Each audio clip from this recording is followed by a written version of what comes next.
Hello and welcome to Making It with Tatenda Rungisa podcast. We are in the month of love and fast approaching the Valentine's week. And believe you me, there's so much love around us.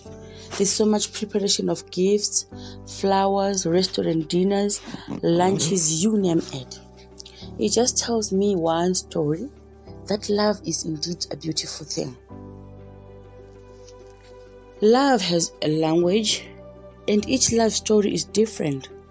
Hence the difference in the languages we speak in our relationships. Just like we speak different languages, our love languages are also different. You cannot compare yourself to the next couple because they are different. And even as a couple, we need to understand that my own love language is different from my partner's love language. They have their own love language and I have my own love language, and it's perfect like that. The secret is in understanding and knowing your own personal love language, as well as appreciating and understanding your partner's love language. You'll see that in your relationship, your emotional love language may be as different as Shona and Debele. And it's okay. It's okay to have differences like that. It's being perfect in actual fact. Imagine being with someone that has the same love language with you. Or I think it sucks somehow. Yeah. Why should we have the same love language? For it to be interesting, we need to have our different love languages. My name is Coach C. I'm a relationship and marriage coach. And today we are looking at understanding the different love languages.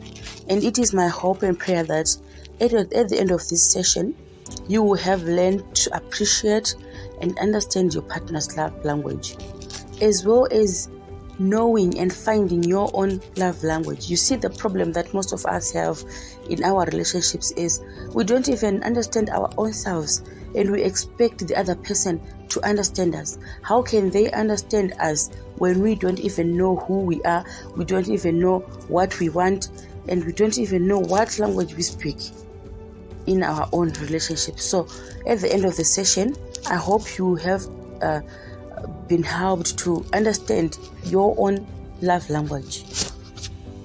So there are so many articles written on this topic, and the funny part is all the articles kind of agree that there are 5 basic love languages that are spoken, and that is words of affirmation, quality time, receiving gifts, acts of love, and physical touch. You see that of the 5 love languages that are there, one of them best describes you, best describes how you express yourself in your relationship, in your love. And I said it before, that the secret to understanding your relationship's love language is not just expecting the other person to be understanding you. It's about you also putting effort, also working on being understood and understanding your partner as well. And once you identify and learn to speak your partner's love language, you will discover the key to a long-lasting and loving relationship. You realize, if you think about it deeply, that as long as we live, we need love. We need to feel loved, no matter how old you are. For a relationship to be enjoyable, we just need to feel loved, accepted, and appreciated by our partners. And you come to a realization also that material things do not replace human emotional love. There are some people that think that if I just buy you a gift, then you're okay, you should be okay with it. Material gifts, material things do not replace human emotional love. So the reason why we talk about understanding your love language is because inside everyone, there is a cry for love. At the heart of our existence as human beings, there is a desire to be intimate and to be loved by another. And for that need to be met, you should learn to communicate it, either in behavior or vocally, and be understood by the one you love. You also take your time to listen to what your partner wants and how they are expressing themselves, so that need will be met. So the first love language that we're going to look at is words of affirmation. I'm going to be defining these words in love terms because it is about love that we're talking about. What are words of affirmation? These are words that we speak in our relationships that build up our partners or our spouses. These are verbal compliments, words of appreciation, words of encouragement, kind words that we just speak to each other. You see, words of appreciation and encouragement, when well articulated, when well said, they are very powerful expression of love. So you need to know what kind of words encourage my partner. If I say these kind of words, how does that make them feel? What happens in their world if I mention these kind of words? You just have to do your research well and find out what kind of words does your partner get encouraged by. You speak of kind words. Even the Bible says that love is kind. We do not need to take each other for granted.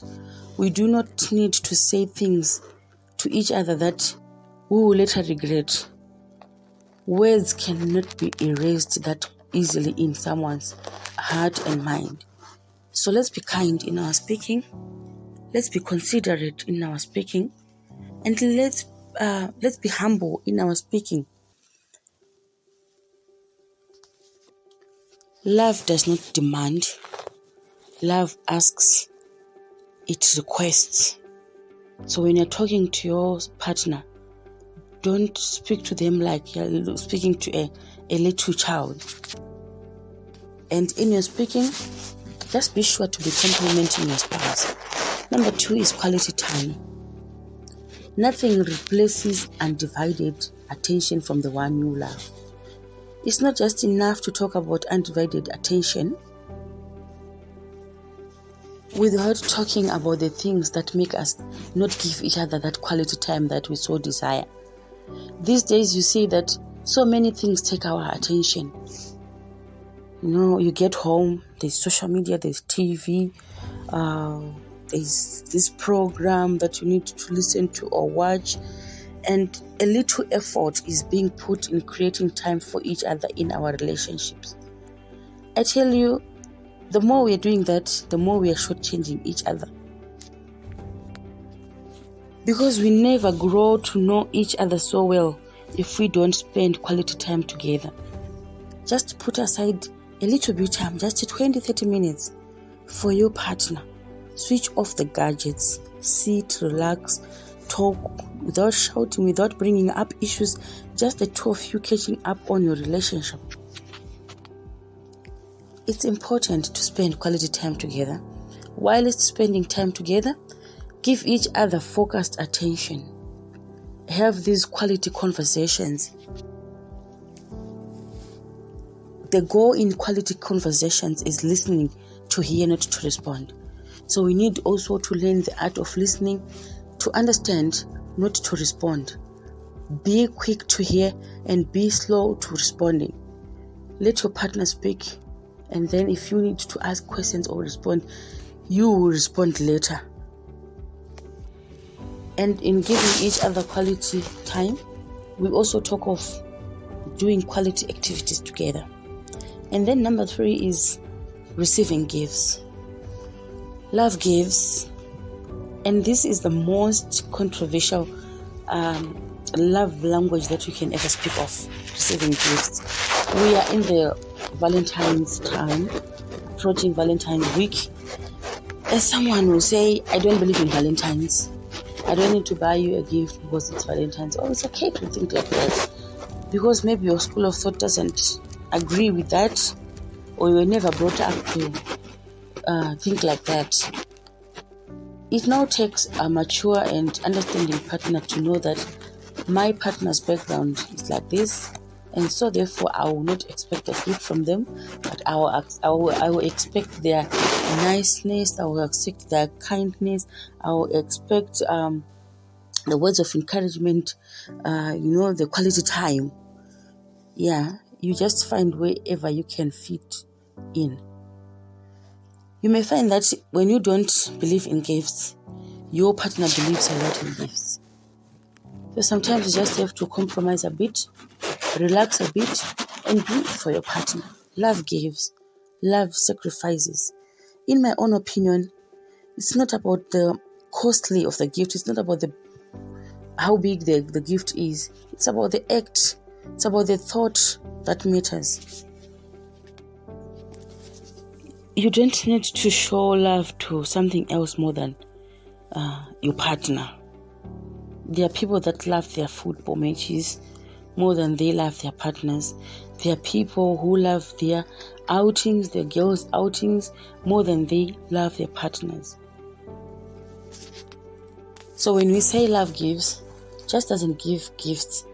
It gives attention, it gives time, it invests in just being together. And the next love language that we're going to talk of is acts of service. This is doing things your partner would like to do. For example, you know that maybe your partner has got a routine. They will come from work, they will clean, they will cook, they will wash clothes, they will sit down on their laptop and do 1, 2, 3. Maybe clean the car or whatever, do the gardening. Instead of waiting for them to finish all the routinal activities on their daily schedule, you can choose to do one of the items for them. That's an act of service. It's indeed an expression of love, because it shows a bit of consideration. It shows that you pay attention to my routine, and so wow, you're so willing to help me. Lastly, the physical touch is the love language number 5 that we're going to talk about. Physical touch is a way of communicating emotional love, and it is a powerful way of communicating your love for each other. Some people can feel unloved without being physically touched, and some feel very secure just by being touched, holding hands, just being embraced, kissing, or something like that. Physical touch can make or break a relationship. It can communicate hurt or love. It is important to know that it's not every time that your partner needs to be touched. Sometimes your partner is not in the mood, or the environment that you are in does not maybe allow or makes them feel comfortable being touched. You have to be sensitive. The physical touch message is far much more louder than that of words. Know where to touch, and don't insist on touching your own way and time. You have to be sensitive. Know where to touch. Ask your partner, which parts of your body should I touch? And like I said, that some moments are not just the right moments. At one point, your spouse may feel uncomfortable or irritated by being touched. And if you insist on touching them, believe it or not, your partner may feel like you are being abusive. So we have to acknowledge that as different as we are, the touch that brings pleasure to you might not bring the same pleasure to your partner. So it's about knowing and understanding your partner. The body is for touching, and withdrawing from your partner physically is distancing yourself from them emotionally. So you can't have a partner that does not like touching at all. Yes, I say that you have to know where to touch and when to touch.